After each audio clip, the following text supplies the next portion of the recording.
Bonjour à toutes et à tous, nous vous souhaitons la bienvenue à l'ENSIB pour ce webinaire avec les étudiants et anciens étudiants et étudiantes des masters et du diplôme de cadre opérationnel des bibliothèques et de la documentation de l'ENSIB. Je suis Nathalie Marceau-Ramel, la directrice des études et des stages de l'école, et je vais avoir le plaisir d'animer cette séance avec des participants qui vont bientôt se présenter à vous. J'espère que vous nous voyez et que vous nous entendez bien.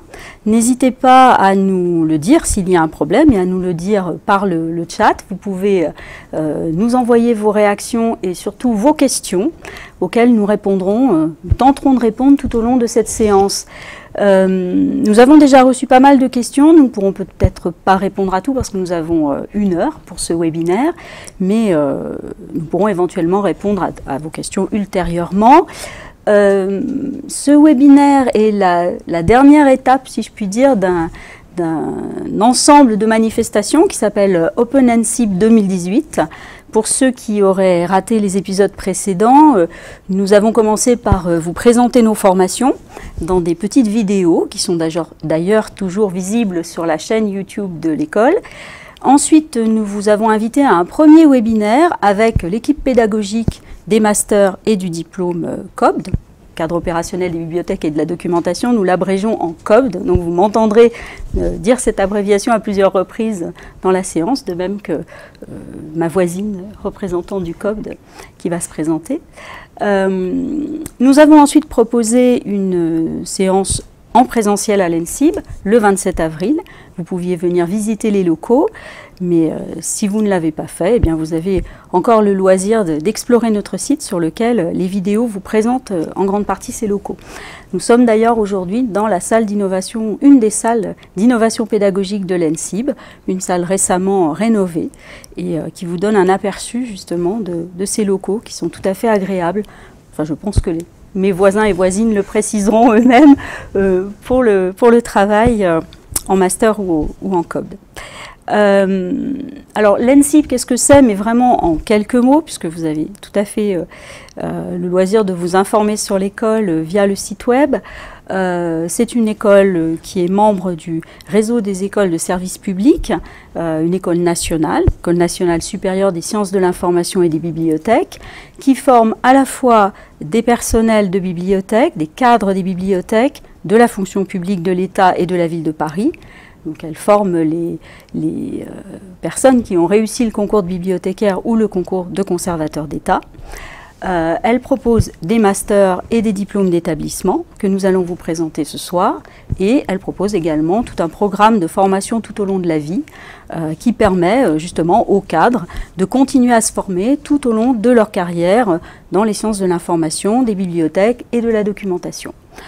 Je vais m'arrêter là pour la présentation de l'ENSIB parce que mon objectif c'est de passer la parole à ceux qui la fréquentent ou qui l'ont fréquentée. Je vais commencer par la droite, donc les étudiants qui sont actuellement en formation à l'ENSIB. À vous Fanny. Bonjour, je m'appelle Fanny Pradier, je suis étudiante en Master 1 paniste à l'ENSIB, donc en première année de master. Auparavant, j'avais effectué une licence en histoire et en sciences politiques ainsi qu'un diplôme de journalisme et j'ai travaillé pendant 3 ans et demi dans le privé avant de me réorienter, de venir à Lyon et de me réorienter en commençant les cours à l'ENSIB. Merci. Victor, seul homme autour de cette table. Je suis Victor, donc étudiant dans le Master 2 politique des bibliothèques et de la documentation, PBD. Avant ça, j'ai étudié dans le master paniste, donc Fanny est actuellement en train de faire. Tout à fait maintenant, je suis en stage à la médiathèque du RISE de Villeurbanne, où je conduis des missions de développement de services autour du jeu et du jeu vidéo. Et je terminerai donc cette année mon master. Pour le COBD, Marie-Caroline. Marie-Caroline Beauchamp, donc je prépare actuellement le diplôme du COBD. Parallèlement, je suis chargée de documentation dans la fonction publique territoriale. Et donc pour moi, l'intérêt du COBD, c'est de pouvoir travailler et suivre une formation en même temps. Oui, puisque le COPD est en grande partie proposé à distance, avec 5 semaines en présentiel seulement dans les locaux de l'ENSIB. Tout le reste se fait en ligne. Je vais me tourner vers les anciennes étudiantes de l'ENSIB. Maud. Donc moi j'ai fait le master PUN avec une forte coloration archives. Alors j'ai intégré l'ENSIB après avoir fait une première partie de carrière dans la gestion de projet informatique, puisque en formation initiale j'avais fait une MIAGE ici à Lyon 1. J'ai travaillé plus de 10 ans dans la gestion de projet informatique et puis je me suis reconvertie dans l'ingénierie documentaire en suivant donc, le Master 2 publication numérique avec une option record management et un ensemble d'autres cours d'archives. Et c'est le domaine dans lequel je travaille actuellement, puisque je suis record manager et que j'interviens en ce moment chez EDF en tant que prestataire pour des missions d'intervention sur la documentation du domaine nucléaire. Il faudra que vous nous expliquiez ce que c'est qu'un record manager. Je pense que ça peut tout à fait intéresser les personnes qui nous suivent. À vous. Merci. Donc moi je suis Emmanuelle, je suis récemment diplômée de l'ENSIB puisque j'ai fait ma première année de master en tant que paniste, du coup il y a 2 ans, et l'année dernière j'ai fait la spécialisation du coup en publication numérique, donc mes 2 ans de master à l'ENSIB, et je suis du coup récemment diplômée et j'ai tout de suite trouvé du travail après mon stage puisque j'ai été embauchée dans l'entreprise, dans l'agence web dans laquelle j'ai fait mon stage, et donc aujourd'hui je suis chef de projet digital et du coup je m'occupe de conduire des projets de création de sites web pour nos clients, que ce soit dans le privé ou dans le public. Merci. Et pour le master culture de l'écrit et de l'image? Oui, bonjour à tous, donc moi je suis Cécile, j'ai suivi effectivement le master CEI, le master 2 en 2009-2010 puisque j'avais fait un master 1 en histoire de l'art auparavant, j'ai pu intégrer le master directement sur la 2e année, et actuellement je suis attachée de conservation et je suis en charge de la collection du musée d'histoire de Lyon au musée Gadagne, donc à la ville de Lyon. Merci. Je vais commencer par une question un petit peu générale, qui va s'adresser à tous, et vous prenez la parole comme vous voulez pour y répondre. Pourquoi aviez-vous choisi ou avez-vous choisi l'ENSIB pour faire cette formation? La formation que vous avez effectuée ici ou que vous êtes en train d'effectuer. Qui veut se lancer pour répondre? Fanny? Après mon premier cycle d'études, j'ai travaillé pendant 3 ans donc, dans le privé, et à cette occasion, je me suis rendu compte de l'importance qu'avait la question de la gestion de l'information en entreprise, dans le privé ou dans le public, mais dans une structure humaine. Et dans le cadre d'un projet personnel de déménagement dans la région lyonnaise, j'avais déjà entendu parler de l'ENSIB depuis longtemps. Et je me suis dit que c'était l'occasion de se professionnaliser. Voilà, donc c'est ce qui m'a menée aux portes de l'ENSIB en septembre 2017. Voilà. Pour ma part, effectivement, le master CEI, c'était après une licence en histoire de l'art, une opportunité pour, on va dire, professionnaliser mon profil, puisque j'avais auparavant réalisé une étude sur une collection d'art graphique d'estampes en bibliothèque municipale, et je me suis rendu compte qu'en fait, moi ce qui m'intéressait, donc c'était les estampes, et qu'en fait c'était un type de support qui pouvait se retrouver aussi bien dans les musées que dans les bibliothèques, que dans les archives. Et il me semblait que le Master 2 Culture de l'écrit et de l'image permettait d'aborder ces 3 types de structures et les 3 types de problématiques qu'elles pouvaient poser. Et ça répondait vraiment à mes attentes d'un point de vue professionnel pour la suite. Voilà. Moi, du coup, comme pour Cécile, j'ai fait une licence du coup de lettres classiques à Lyon, et c'est vrai que à la fin de la licence, j'avais l'impression que ma seule opportunité était celle de continuer sur un master de lettres classiques pour passer les concours de l'enseignement, et c'était pas ce que je voulais, et c'est pour ça que j'ai cherché un parcours un peu plus professionnalisant, mais restant quand même dans l'aspect un peu littéraire, mais qui me permettait aussi d'allier le côté un peu numérique et enfin vraiment digital qui me plaisait. Et c'est pour ça que j'ai découvert l'ENSIB en faisant mes recherches pour un master et que j'ai postulé du coup pour le master paniste qui m'a ensuite mené au master de publication numérique qui est celui que je voulais faire de toute façon à la base. Et c'est vrai que ça m'a vraiment permis d'allier à la fois ma sensibilité très littéraire à l'aspect plus sciences de l'information, digitale, tout ça, qui est mon métier d'aujourd'hui du coup. On reviendra sur ces aspects de professionnalisation qui sont effectivement importants dans les masters et les formations que nous proposons. Maud ? Alors moi c'était un peu particulier parce que c'était dans le cadre d'une reconversion. Donc avant de choisir ma formation, j'ai bien réfléchi, je me suis bien renseignée. L'ENSIB, c'est une école que j'avais déjà bien suivie depuis un moment et j'avais suivi les différents masters qui étaient proposés. Et c'est une école qui est déjà qui est vraiment bien reconnue au niveau de la région et au niveau national. Avec des formations qui sont vraiment de haut niveau et réputées. Donc le fait qu'elle soit à Lyon, là où j'habitais, c'était encore plus intéressant. Et puis en penchant sur les débouchés, sur les formations, j'ai vraiment trouvé un master qui m'intéressait. Et quand mon inscription a été validée, j'étais assez contente quand même. Mais j'avais aussi pris en compte en fait l'aspect réussite à la sortie de master, parce que dans le cadre d'une reconversion, je ne voulais pas entamer un master et puis me rendre compte que c'était pas le bon ou changer d'avis après en cours de route. Donc en gros, j'avais pas intérêt à me tromper, quoi.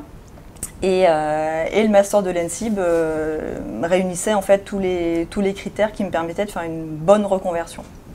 Donc voilà, c'était vraiment la qualité de l'école et de l'enseignement qui m'ont plu.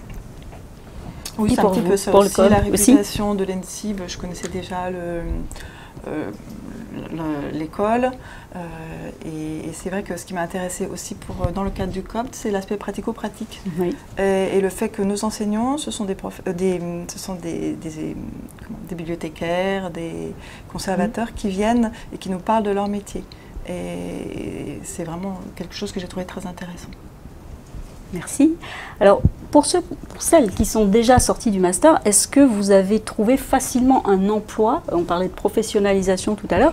Est-ce que la formation qui vous a été proposée vous a permis de trouver facilement un emploi à la sortie de l'école? Vous l'avez déjà un petit peu dit, Emmanuel. Oui. Vous avez été finalement maintenu sur votre lieu de stage. Oui, je ne suis pas forcément un bon exemple puisque certes j'ai eu du mal à trouver mon stage parce que plutôt que de m'orienter vers les maisons d'édition comme pourrait supposer le Master PUN, j'ai choisi de m'orienter plus vers le monde du web parce que c'est un aspect qui me plaisait plus et que j'avais envie du coup d'explorer. Et du coup, j'ai pas à la fin de mon stage eu besoin de chercher du travail. Et par contre, je sais pour les gens qui travaillent avec moi et qui continuent de chercher et d'être en veille sur le marché du travail, je sais que c'est un secteur qui recrute bien. Tout ce qui est web ou informatique, de toute façon, c'est un secteur où il y a du travail et où je pense qu'en gestion de projet, j'aurais pas eu trop de mal à trouver du travail. Et si je veux changer aujourd'hui, j'aurais pas de mal à en trouver non plus. Alors, il y a plus de questions peut-être pour ceux qui sortent du master PBD, puisque politique des bibliothèques et de la documentation ne prépare pas en principe au concours, même si certains étudiants les réussissent par eux-mêmes ou en s'appuyant sur les acquis du master, mais la situation que vous avez connue arrive aussi en PBD, c'est-à-dire qu'un certain nombre de nos étudiants continuent sur le stage qu'ils ont effectué et ils continuent en tant que contractuels pour des missions à plus ou moins longue durée. Donc c'est aussi une possibilité. Maud ? Alors moi, j'ai pas eu trop de difficultés non plus à trouver derrière, puisque j'ai fait mon stage de fin de master chez EDF. Alors, j'ai pas été embauchée par EDF, mais par contre, j'ai continué l'activité que j'avais déjà commencé à faire en stage. Et je l'ai faite dans le cadre d'une prestation. Donc, en fait, je travaille pour une société de services informatiques qui est spécialisée en ingénierie documentaire, qui s'appelle Studia, et qui m'a embauchée. Et en fait, ça fait plus de 3 ans et demi maintenant que je travaille dans ce domaine-là chez EDF. Et donc votre statut, c'est un statut de contractuel? Vous avez un CDD, un CDI? Alors j'ai un CDI dans ma société de prestation. Et en fait, j'interviens sur des missions qui sont plutôt longues, enfin de plusieurs mois. Là, toujours dans la même unité chez EDF, parce que je commençais à avoir une bonne connaissance du contexte. Mais voilà, c'est vraiment dans le cadre de missions. Alors, je pourrais tout à fait travailler chez d'autres clients. Et c'est le contexte en fait, de la prestation documentaire, enfin en ingénierie documentaire, c'est quelque chose qui recrute bien aussi, qui est vraiment intéressant. Et vous, Cécile? Alors pour ma part, c'est un petit peu différent dans le sens où moi j'avais l'envie de travailler dans une collection publique et en tout cas pour les collègues, enfin les personnes qui étaient avec moi dans ce master, c'était une envie assez partagée et donc très vite c'est imposé à nous on va dire la contrainte, en tout cas la perspective de passer les concours. Donc effectivement, moi j'ai passé les concours de la fonction publique territoriale.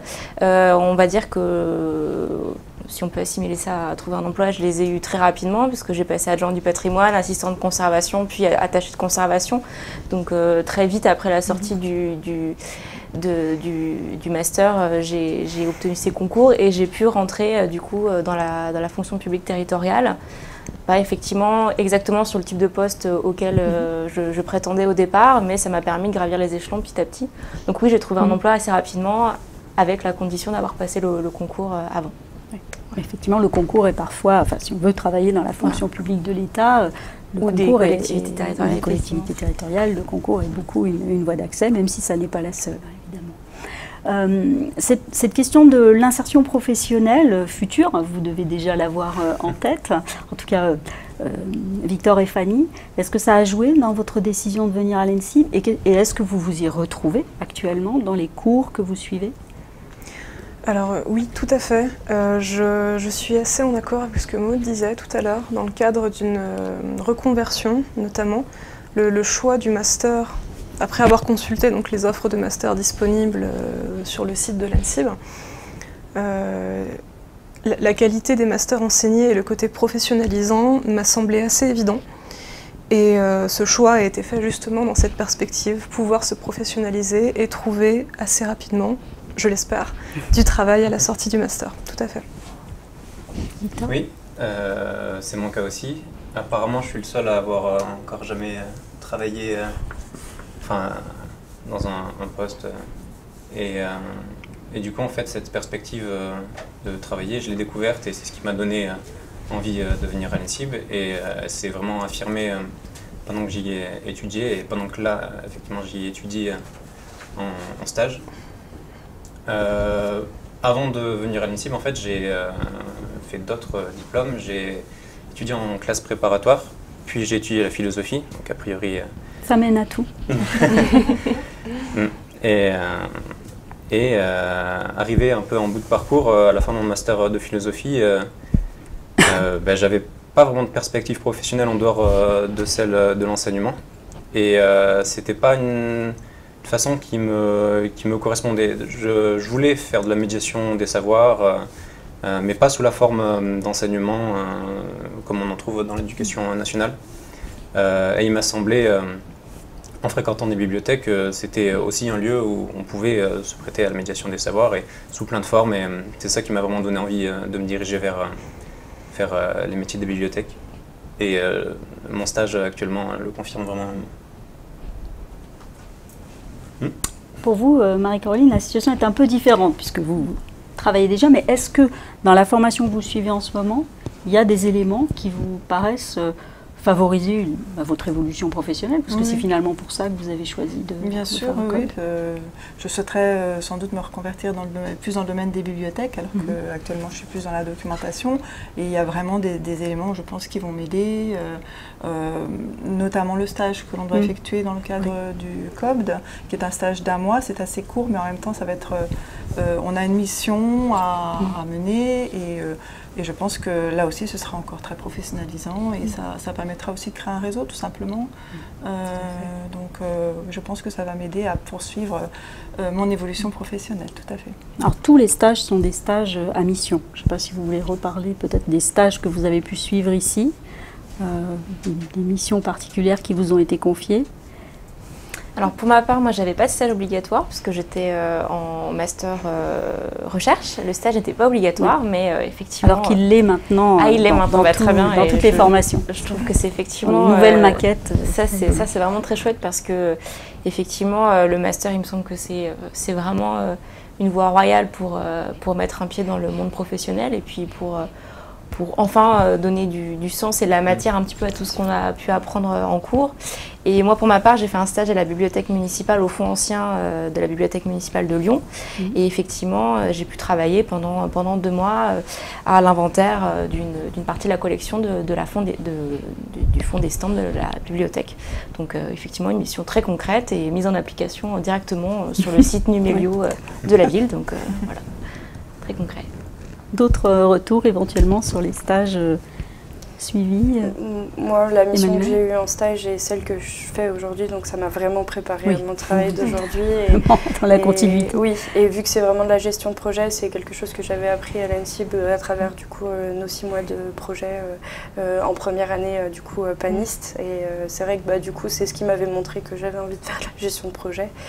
Et du coup, j'ai pas été trop dépaysée de passer de statut de stagiaire à CDI puisque j'ai continué avec les mêmes clients, les mêmes collègues et les mêmes missions. Donc, j'ai bien été. Enfin, je suis d'accord, je rejoins Cécile quand elle dit que ça prépare vraiment et que c'est vraiment important dans le cadre d'une formation, que ce soit un master de recherche ou un master pro. Dans tous les cas, je pense que c'est important d'avoir une vraie expérience parce qu'on a, moi, en licence de lettres classiques, j'avais pas du tout eu cet aspect.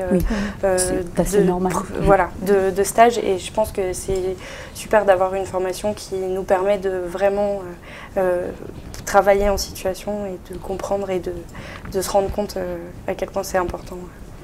Alors il y a une chose qu'on a mise en place dans les maquettes récemment, donc vous ne l'avez certainement pas suivi, c'est l'insertion professionnelle.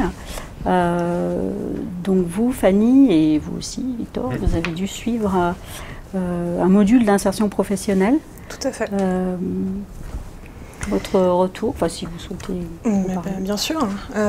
Il y a effectivement en première année de master une UE consacrée à l'insertion professionnelle où on nous présente différentes manières de chercher des postes en stage, en alternance et pour plus tard chercher un emploi. On nous présente par exemple des bases de données professionnelles, on nous apprend, on nous conseille en réseaux sociaux par exemple pour créer son propre compte en ligne, adopter les bons réflexes, savoir lire une offre de stage, d'alternance ou d'emploi.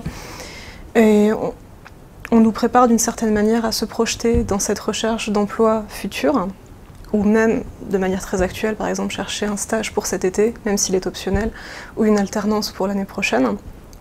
Et on nous prépare également à passer des entretiens. Nous avons eu une simulation d'entretien cette semaine avec de vrais professionnels. C'était très intéressant. On était vraiment en situation pendant 40 minutes d'entretien purement professionnel. Des questions sur le parcours, sur ce qu'on attend du poste, ce qu'on a compris du poste. On était venu avec notre CV et une offre de stage par exemple. Et puis 20 minutes de débrief, donc avec des gens extrêmement bienveillants, voilà, qui étaient là pour nous aider et nous aiguiller pour nos futurs entretiens tout simplement. Donc voilà, l'UE insertion professionnelle est effectivement très utile pour se projeter dans la recherche d'emploi. Victor, vous l'aviez donc suivi? Oui, du coup aussi. sous la même forme. Oui. Et peut-être ce que je peux dire de plus, c'est que je trouve que ça se rattache très bien du coup au reste de la formation.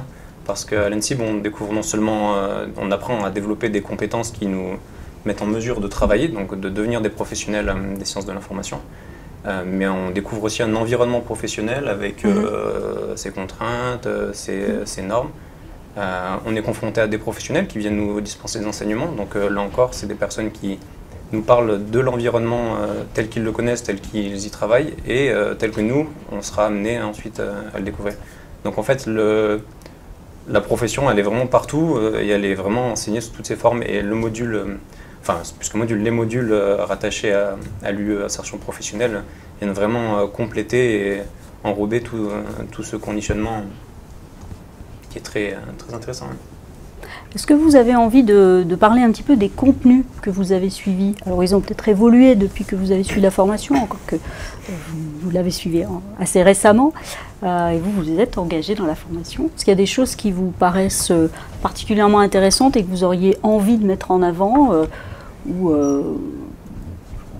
des points de vue que vous avez sur ces contenus? Là, on a parlé déjà des stages, de l'insertion professionnelle, mais plus généralement. Pas forcément sur les contenus, mais comme disait Victor, c'est vrai qu'on l'aspect, nous on l'a beaucoup ressenti en PUN, de pouvoir rencontrer des professionnels qui viennent intervenir dans les cours. Ça, c'est vraiment quelque chose qui est super, parce que c'est quelqu'un qui est habitué à travailler, qui est confronté tous les jours au monde du travail, et qui va vraiment pouvoir parler concrètement de ses missions et des choses qu'il fait au quotidien et tout ça. Et c'est vrai que c'est quelque chose que j'ai vraiment apprécié, notamment dans mon année de PUN, qui était un peu moins le cas en paniste, encore que on avait quand même des interventions de professionnels. Et c'est vrai que c'est quelque chose qui est vraiment, je pense, important, le fait de pouvoir rencontrer des intervenants professionnels. Après, sur les contenus, ça m'a moins préparé à mon travail d'aujourd'hui. Enfin, ça dépend des matières. Donc, oui, bien sûr. Maud. Alors, sur les contenus, oui, moi, en fait, j'ai eu un déclic sur une des options qu'on avait, qui était le record management. Oui, donc ça permet d'y revenir. Voilà, ça permet d'y revenir. Parce qu'en fait, j'ai été inscrite à l'origine sur le master PUN. Et on avait, je ne sais pas si c'est encore le cas, mais en tout cas une UE optionnelle. Et moi, j'avais choisi le record management parce que j'étais vraiment intéressée par la gestion du document et de la donnée en entreprise. Et ça a été, pas une révélation, mais presque en tout cas.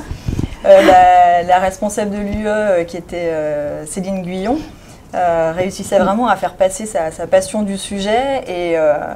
Et là, je me suis dit que c'était vraiment un sujet qui était vraiment intéressant, très concret, très bien présenté, avec des très bonnes perspectives aussi en entreprise. Enfin, ça correspondait vraiment parfaitement à ce que je voulais faire.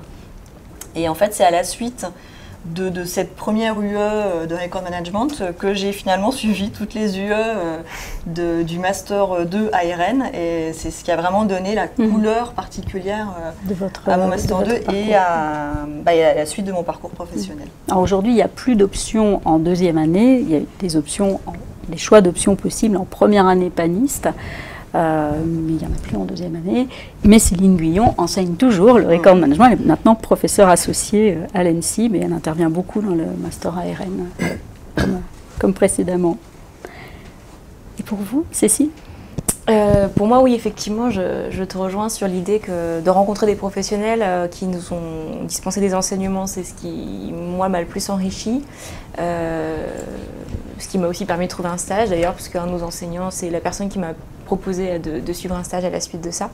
Donc c'est vraiment ce que je retiens de l'enseignement que j'ai suivi, oui. Ouais. Alors moi, je voudrais compléter, je vous en prie. sur le fait qu'effectivement, ce que tu disais, Emmanuel, c'est que les enseignants, c'est vraiment des professionnels. Et c'est vraiment extrêmement intéressant, parce qu'il n'y a pas d'écart entre l'enseignement et la vie professionnelle qu'on aura après. Ce qui nous est enseigné, c'est effectivement des cas concrets. Il y a aussi des intervenants qui viennent de manière ponctuelle, qui sont des professionnels qui viennent pour intervenir une journée, une demi-journée. Et ça rend l'ensemble vraiment très concret et très appliqué à la vie pro qu'on va avoir juste après. Vous partagez? Oui, tout à fait. Oui, tout à fait. Je suis tout à fait d'accord avec ce que vous dites. Effectivement, cette possibilité de pouvoir s'adresser à des professionnels, des métiers de l'information et de la documentation, c'est très intéressant. Il faut vraiment... Moi, j'ai vraiment conçu les cours, la plupart des cours, comme un moment privilégié avec un professionnel qui était venu nous parler de son métier, en dehors du contexte bien précis des cours qu'il ou elle devait nous dispenser. Donc c'était vraiment un moment privilégié avec un professionnel. Après, au master paniste, on a quand même des enseignements extrêmement variés, par définition pas spécialisés par parcours comme en master 2. Je pourrais juste rajouter que les enseignements sont extrêmement variés, des métadonnées à la langue vivante, la recherche documentaire et la gestion de projet. Et la gestion de projet. Voilà. Pour l'avoir suivi aussi, oui, effectivement, c'est vraiment très varié. Et très concret. Du coup, je vais parler de ce que j'ai fait avant, donc la philosophie. Et en fait, d'arriver ici, c'était pour moi la première fois l'occasion de me placer derrière un ordinateur et de travailler sur le codage dans un langage. Puis, dans le cours suivant, de découvrir ce qu'est le catalogage, puis dans un autre cours. Enfin, toute cette diversité, elle apporte C'est souvent marquant, découvrir le catalogage. Mais le paniste, il a vraiment un panorama de ce que sont les métiers attachés à la discipline. Et moi qui, à l'origine, en fait, avait candidaté directement pour accéder au master PBD, donc en 2e année. Donc ça m'a été refusé et donc je me suis rabattu. Je suis la responsable du refus, je l'assume. Mais ça a été pour le mieux en fait, parce que vraiment j'ai vraiment passé un bon moment en paniste et ça a confirmé le fait que je voulais aller en PBD, mais ça m'a aussi fait voir ce qu'étaient les autres métiers et en fait en quoi ils se rattachaient aussi au métier des bibliothèques. Donc ça m'a beaucoup plu et cette année en PBD, c'est aussi non seulement varié, tout en restant vraiment rattaché à la question bibliothéconomique, mais c'est aussi très complet. Vraiment, je suis impressionné de tout ce qu'on a pu voir, du management jusqu'aux questions vraiment très pratiques de catalogage.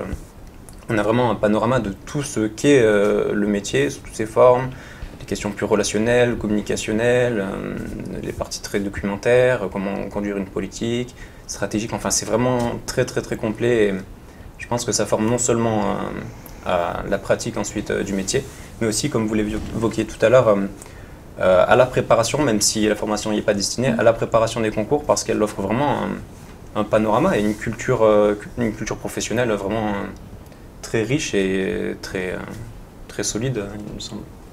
Et vous les passez, les concours personnels? Oui, je les ai ratés, donc c'est une mauvaise conclusion à mon argumentaire. Mais... Ce n'est que partie remise. Non, mais c'était... Le COB, c'est exactement la même chose, hein, ça offre un panorama très large de tout ce qu'on peut faire, je retrouve exactement les mêmes choses. Donc c'est vraiment intéressant et ça s'adresse à la fois au métier de la bibliothèque et de la documentation, donc forcément c'est très très large. Et moi je voudrais juste ajouter autre chose sur la forme, puisque l'essentiel de notre formation se déroule en ligne. Donc tous les débuts de semaine, on a un petit rendez-vous, on est un petit peu curieux de voir quels vont être les cours qu'on va avoir, sous quelle forme, parce que les formes sont parfois différentes. Des fois, c'est des diaporamas, des fois, c'est des personnes qui viennent, qui sont sur un canapé, qui nous racontent un petit peu leur métier. Des fois, on a des choses à lire, tout simplement. Et ce qui est bien également, c'est ce que vous avez dit, c'est qu'on a 5 semaines quand même de présence où on est regroupés tout au long de l'année. Donc, ça permet aussi de créer vraiment des liens entre apprenants. Et voilà, moi je trouve que le format est très, très intéressant, notamment non seulement sur la forme, mais sur le fond. Voilà. Très bien, pas de voix discordantes. On a quelques questions justement sur l'admission, les conditions d'admission au master. Une personne me dit « Je souhaite intégrer le master 1 paniste à la rentrée. Combien y a-t-il de places dans ce master? Est-ce très sélectif ?» Le nombre de places, vous ne l'avez pas forcément en tête. Hein. Il y a 60 places en tout entre le master culture de l'écrit et de l'image et le master paniste. Il y en a 20 en culture de l'écrit et de l'image et une quarantaine de places en paniste. Alors, est-ce que c'est très sélectif? Et sur quels critères se fait la sélection? C'est difficile de répondre. Oui. Apparemment, enfin, vu la Quel variété sentiment avez-vous eu? Tu viens des sciences, enfin de la littérature, moi des sciences humaines. Enfin, je pense que vous n'avez pas de parce que c'est pas nous finalement d'y répondre, c'est vous qui avez les critères et je pense pas que oui, mais je veux avoir votre point de vue. Je peux répondre effectivement. Alors on devine, on imagine que vous attendez des personnes qui sont non seulement motivées, mais aussi capables d'adaptation. En fait, voilà, la diversité qu'on trouve ici dans les contenus, ça doit correspondre aussi à une polyvalence dans notre profil. Et il me semble que c'est ce que vous priorisez dans vos choix. Tout à fait. Alors, bon, je peux renvoyer la personne qui pose cette question webinaire précédent, hein, qui est toujours accessible en ligne, dans lequel les enseignants de l'équipe pédagogique ont vraiment répondu à cette question de façon détaillée. Il y a une sélection, effectivement, puisque de toute façon, nous n'avons pas d'étudiants de licence à l'ENSIB, donc nous sommes bien obligés de les sélectionner pour leur entrée en master. Mais comme vous le précisiez, Victor, nous n'imposons pas une origine disciplinaire, sauf dans le master culture de l'écrit et de l'image, qui est un master d'histoire, histoire du livre, des bibliothèques et de l'image.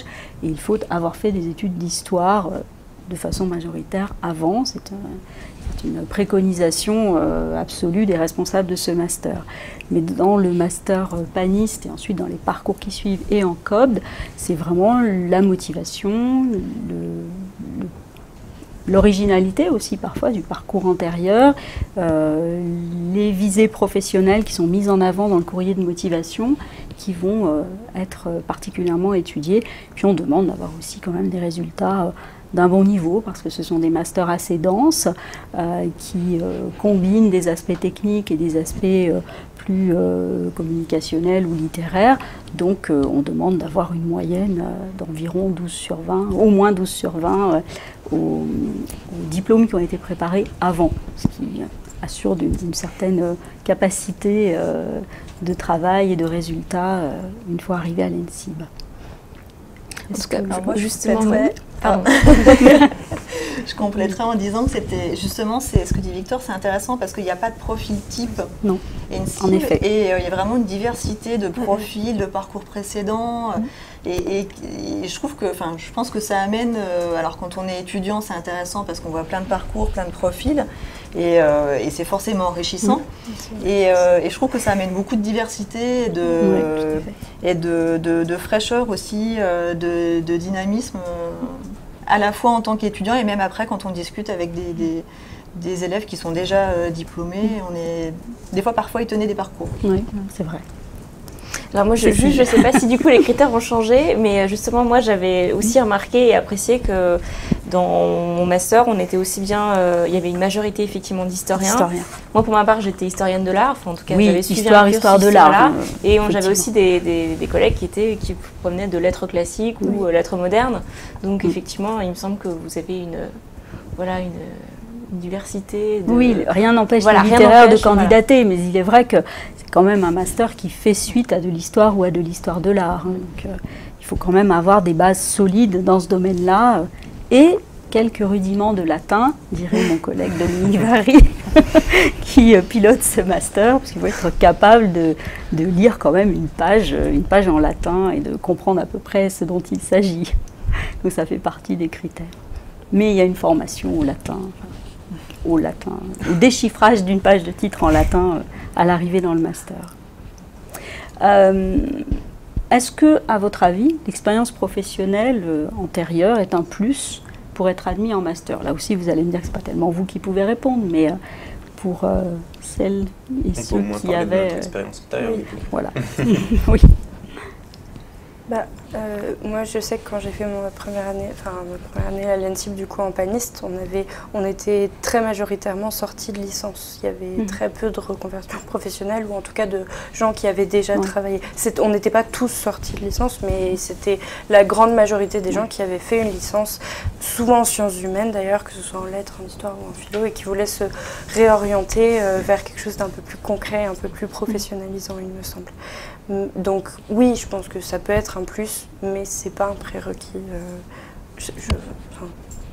selon moi. Pour faire écho à ce que tu viens de dire, c'est la même chose pour nous, pour notre classe de M1 paniste cette année, effectivement. Il y a quelques élèves tout de même qui ne sortent pas tout juste de licence et qui ont un passé professionnel dont ils peuvent parler, qui a certainement joué dans leur décision de s'inscrire en master et qui cherchent, tout comme je cherche moi aussi, des compétences bien spécifiques dans ce master. Donc oui, ça joue parce qu'on a certainement une visée, quelque chose vers lequel tendre dans cet enseignement, dans ces 2 années de master.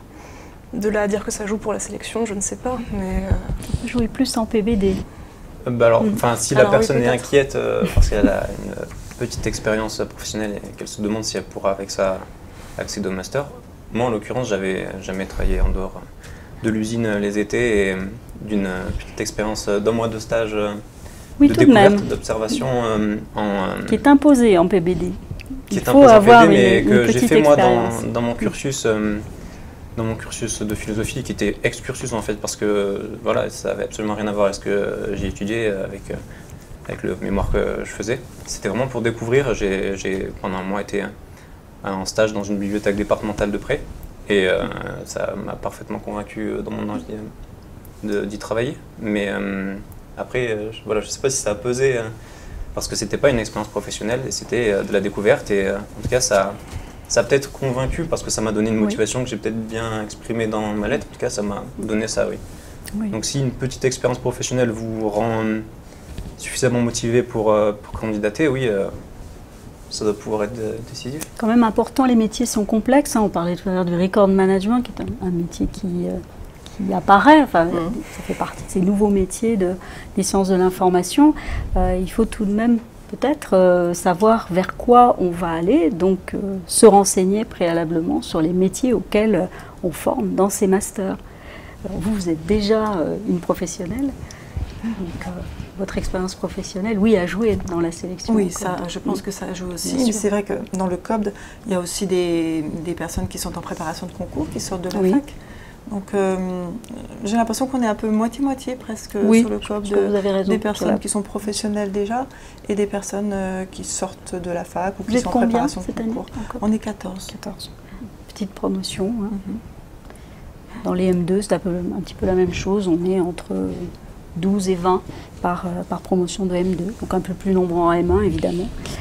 Et en CEI, une vingtaine d'étudiants peuvent s'inscrire à l'ENSIB et une vingtaine à Lyon 2, puisque on ne l'a pas dit, mais ce sont des masters qui sont co-accrédités pour CEI avec Lyon 2 et pour PANIST et un des parcours de 2e année avec l'université Claude Bernard Lyon 1. Nous voisinons sur le campus de Lyon 1. J'avais une autre question qui est arrivée, mais sur laquelle je vais peut-être plutôt prendre la main parce qu'elle est peut-être difficile à vous adresser. Il y a une personne qui nous a demandé, qui nous a dit qu'elle voulait travailler dans un centre de documentation spécialisé dans le cinéma ou une bibliothèque rattachée à une cinémathèque, et elle nous a demandé quelle spécialisation en Master 2 serait la plus à même de répondre à ses attentes, et elle me demandait s'il fallait qu'elle fasse politique des bibliothèques et de la documentation ou archives numériques. Alors, archives numériques, je crois qu'on peut répondre que non. Non, hein, c'est sûr. Pas du tout la préparer, le ou la préparer d'ailleurs, je ne sais pas si c'est un homme ou une femme. Notre profession est encore largement féminisée, j'ai tendance à dire là. Non, je ne pense pas. Je conseillerais plutôt politique des bibliothèques et de la documentation, même si, je dois l'admettre, dans ce cursus, on ne va pas spécifiquement s'intéresser à l'image animée ou même aux livres. On s'intéresse à tout type de document qui peut être géré dans une bibliothèque ou un centre de documentation. Donc il n'y a pas de focus particulier mis sur l'image animée. Et j'alerterai quand même la personne qui a posé la question sur le fait qu'il ne faut pas non plus, même s'il faut avoir des rêves et essayer de les concrétiser, il ne faut pas partir non plus avec une idée trop arrêtée de ce que l'on voudra faire.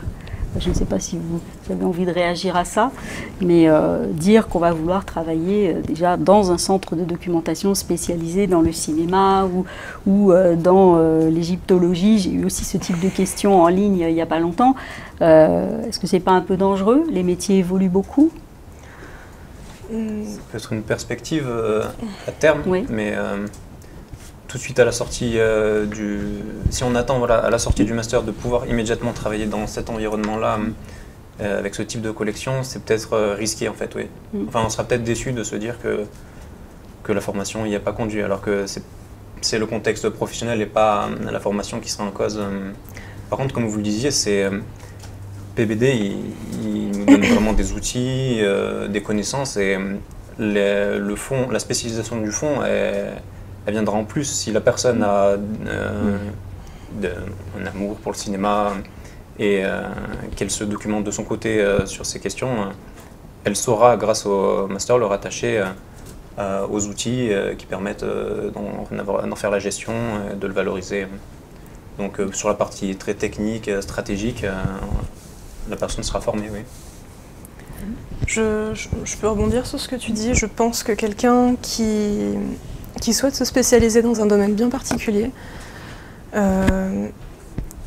si cette personne est motivée et qu'elle sait comment chercher, ou alors si elle apprend grâce aux différents modules, notamment d'insertion à la recherche, comment chercher le bon stage, le bon lieu, la bonne alternance ou le bon site, ne serait-ce que ça, pour se renseigner sur ce type d'emploi, cette personne pourra certainement le faire. Effectivement, on peut parler d'un contexte économique ou professionnel qui peut-être ne le favorisera pas. Il ne faut pas non plus laisser tomber ses ambitions et ses rêves, effectivement. Ça j'y crois. Je temporiserai quand même en disant qu'on peut venir en master avec une idée assez précise de ce qu'on veut faire et on se rend compte, ne serait-ce qu'en première année, qu'en fait on a face à nous un éventail assez important de futures professions et qu'en fait on peut tout à fait changer d'avis, quoi. Voilà. Donc il faut laisser sa chance à la formation pour nous faire changer d'avis. Voilà. C'est votre cas, vous allez bientôt choisir votre parcours de deuxième année, vous êtes en train de changer d'avis? Très certainement, en tout cas mes idées ont changé entre le moment où je me suis inscrite en Master 1 et aujourd'hui. Ça a changé, les lignes ont changé. Voilà. Bon. On a beaucoup parlé de la professionnalisation et je pense que ce sont des choses qui évidemment intéressent et même inquiètent ceux qui s'apprêtent à candidater. Je voudrais quand même qu'on parle de l'appui à la recherche qui est apporté dans ces masters parce que, après tout, certains de nos étudiants, ce n'est pas votre cas, mais continuent ensuite en thèse. Il y a un mémoire de recherche à rédiger dans chacun des parcours. Même maintenant en CEI, il y a 2 mémoires, un en première année et un en deuxième année. Comment avez-vous trouvé votre sujet de recherche? Comment avez-vous travaillé dessus? Est-ce que vous voulez en dire quelques mots? Peut-être on peut commencer par ceux qui sont en train de faire leur mémoire, ou celui qui est en train de faire son mémoire. Oui, ça avance. Avec un sujet original. La question du silence en bibliothèque.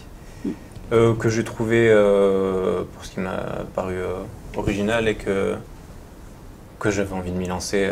Et parce que je me disais que ça soulevait des questions transversales et pas seulement en fait, au-delà du côté original, c'était quelque chose qui touchait à plein de problématiques très actuelles pour le coup.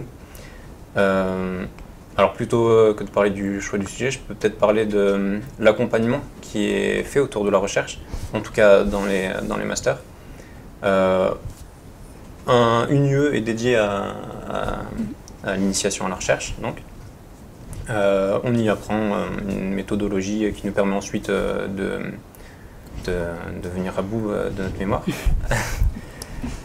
Mais ce que je dirais aussi, c'est qu'on a une bibliothèque vraiment très riche par son contenu et spécialisée dans toutes les disciplines qui nous intéressent ici. Mais vraiment très très riche, c'est vraiment impressionnant en fait, à quel point on a absolument tout ce dont on a besoin, qui couvre tous les parcours. Donc on a des choses très techniques, en langue anglaise ou italienne, sur des sujets qui touchent au numérique, ou des choses beaucoup plus classiques, qui rentrent plus dans des cadres professionnels autour des bibliothèques. Il y a vraiment de tout, mais sur les questions qui nous intéressent. Donc en fait, à ce niveau-là, toute la documentation, on la trouve ici. On a des accès qui nous permettent de toucher aux bases de données qui contiennent là aussi énormément de documentation, d'accéder aussi aux livres numérisés ou livres numériques natifs qui sont publiés par l'ENSIB ou par le Cercle de la librairie. Donc on a vraiment tout ce qu'il faut pour faire de la recherche à notre niveau, donc quand on est en master, et j'imagine encore plus quand on est en doctorat ici. Alors en fait, l'ENSIB ne prépare pas le doctorat, elle n'est pas habilitée pour cela, pas accréditée pour cela, elle est accréditée pour délivrer des masters, mais pas pour le doctorat. Mais par contre, il y a des enseignants-chercheurs à l'ENSIB qui sont professeurs ou maîtres de conférences habilités à diriger des recherches et qui sont en mesure de suivre des doctorants et qui le font effectivement. Alors moi, je compléterais au niveau des ressources, ce que disait Victor, il y a aussi les enseignants qui sont vraiment de très très bons appuis. Dans mon cas, en fait, le mémoire, le sujet était assez facilement trouvé, c'était sur le records management. Et, assez logiquement. Assez logiquement. Et j'ai eu vraiment la grande chance d'avoir l'appui de Céline Billon sur ce sujet, avec des échanges qui étaient vraiment très riches, très intéressants, et qui m'ont beaucoup aidé justement sur la rédaction du mémoire, sur les orientations à prendre. Des fois, il y a des moments où on bloque un peu. Voilà, il y a l'angoisse de la page blanche à des moments.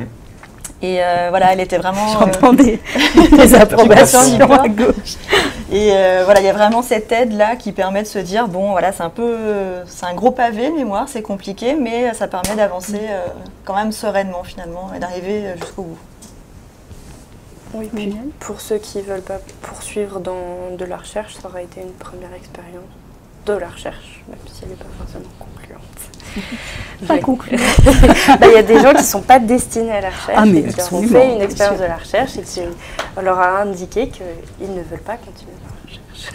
Moi, j'ai fait mon mémoire sur les liens entre le web et le livre numérique, et c'était un super lien entre ma formation en publication numérique et le fait de continuer dans mon métier, et je me suis rendu compte que c'était pas complètement détaché et que c'était le livre numérique a aujourd'hui les problématiques que le web avait il y a 20 ans. Donc c'est pas un retard, c'est juste on est en décalé, et du coup c'était très intéressant de faire le mémoire sur ces deux aspects, et j'ai pu avoir à la fois l'appui de mes professeurs et des intervenants qu'on avait eu tout au long de l'année, et en plus du coup des bonnes ressources sur mon lieu de stage qui est aujourd'hui mon lieu de travail, et du coup j'ai pu faire des études qualitatives et quantitatives pour appuyer ça, et c'était vraiment intéressant.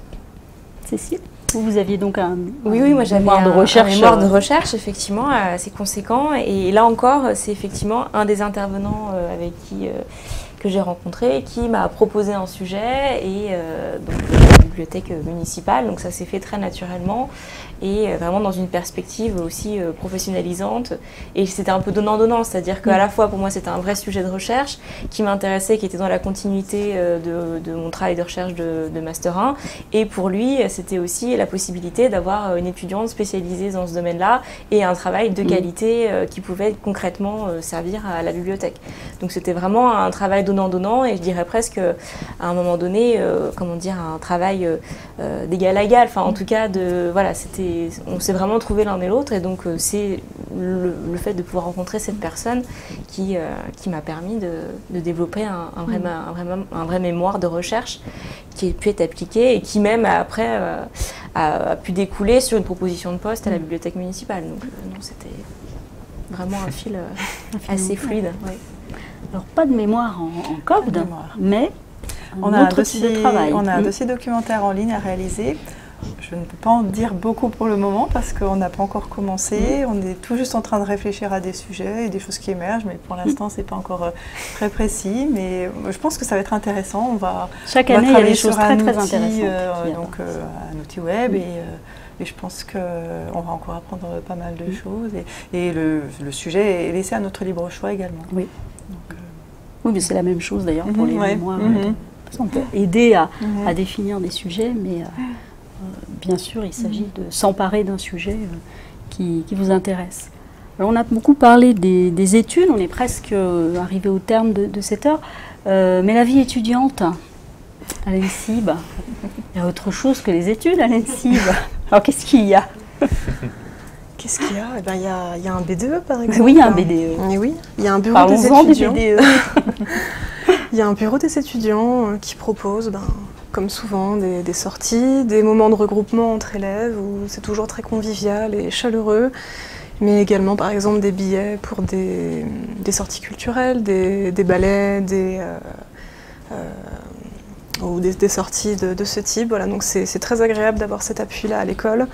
La présence du foyer aussi, qui est très appréciée, je crois, par tous les élèves et même les enseignants ou les autres intervenants qui viennent ici à l'ENSIB. C'est vraiment un lieu de vie particulièrement agréable. Et puis je conclurai effectivement par la bibliothèque.